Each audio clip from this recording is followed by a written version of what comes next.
குருநாதா சாமி. சரி குருநாதா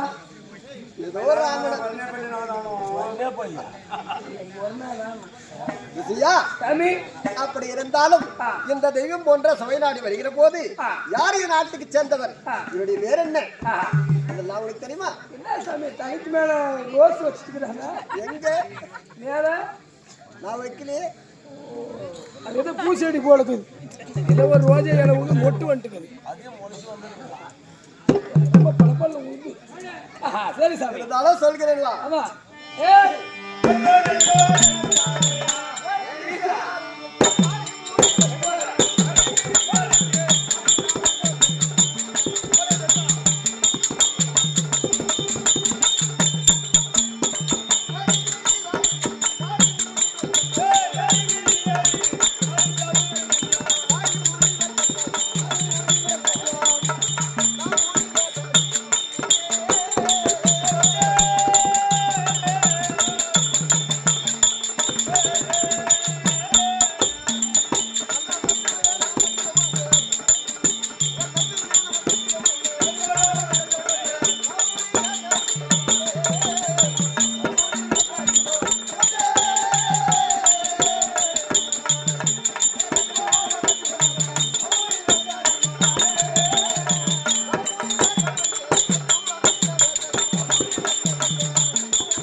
தந்தையால் வரக்கூடிய பராரசிக்கும் பரிவரகந்தியம்மனுக்கும் 4 வேதம் 6 சாத்திரம் 18 புராணம் 97 தத்துவம் சகல கலையும் கற்றுணர்ந்த வேதத்துக்கெல்லாம் தலைவல வரக்கூடிய என்னுடைய வேதான் வேதவியாசர்.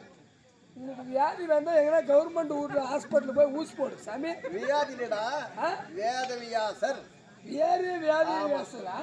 நான் கூட எனக்கு வியாதி வந்துருச்சு, எனக்கு வியாதி வந்துருச்சு சொன்ன மாதிரி. வியாதி இல்ல, வேதவியாசர்.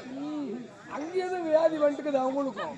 அப்படி வேத விவசாயம் இருந்த போதிலும் இந்த மகாபாரத்தையும் எழுதியதான் நான். சரி, அப்ப எழுதிய போதிலும் எனக்கு பேர பிள்ளைகள் எத்தனை பேர்? எத்தனை பேர் சாமி? 105 பேர்கள். பரவாயில்ல, பெரிய கூட்டு குடும்பம் போல இருக்குதுங்க.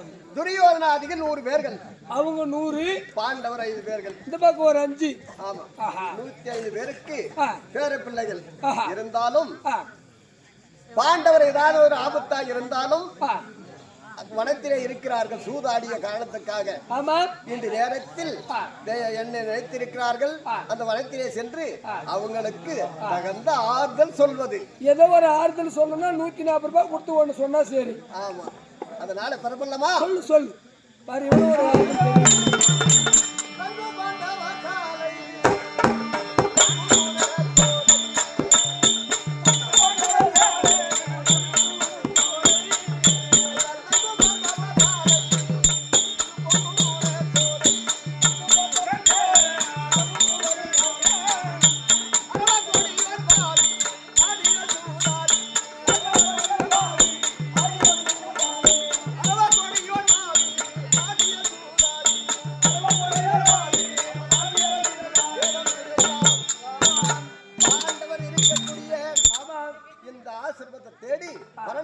தேடி வந்திருக்கிறோம்.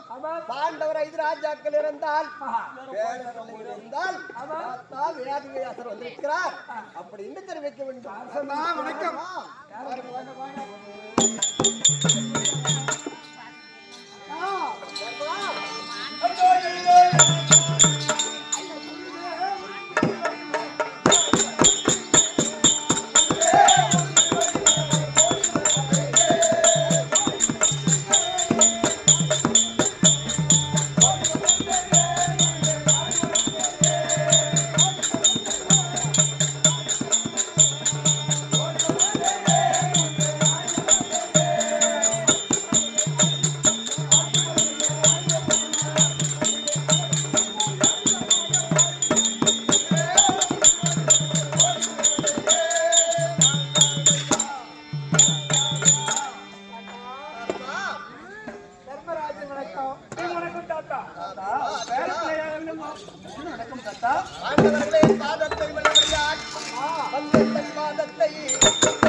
ராஜாக்களும் வாழையடி வாழையாக வாழ வேண்டும் என்று உங்களுக்கு ஆசீர்வாதம். வாழையடி வாழையாக பாண்டவர்களே சுகத்தோடு வாழ்ந்திருக்க வேண்டும் என்று சொல்லுங்கள் தாத்தா. ஆமாம், நாங்கள் சுகத்தோடு இருக்கிறோமா? எப்படி இருக்கிறீங்க? எங்கள் நிலைமையை தெரிந்திருந்தோம். பாண்டவரே சுகத்தோடு வாழ்ந்திருப்பீர் என்று சொல்கிறேன் தாத்தா. எனக்கு போதுமே.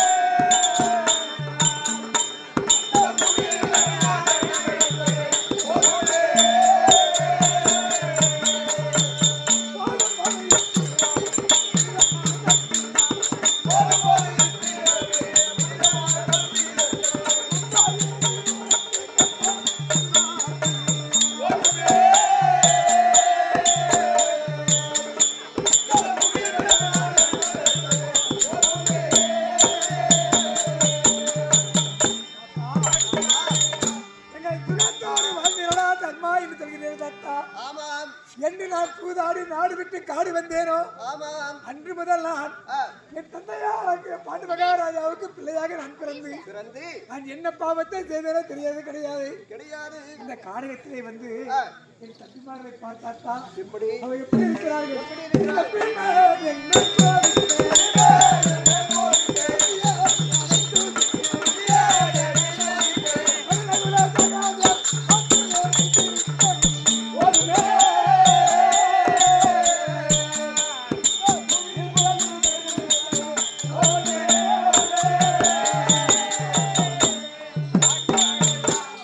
எப்ப பார்த்தாலும் பாஞ்சாலி ஒரு பக்கம் கண்ணீரோடு சிந்துவது அதை பார்த்த பீமனும் அர்ஜுனனோ அண்ணா உத்தரவு கொடு அக்காபுரத்தை அழிப்பேன் என்று சொல்லி கோபிக்கிறாங்க தாத்தா.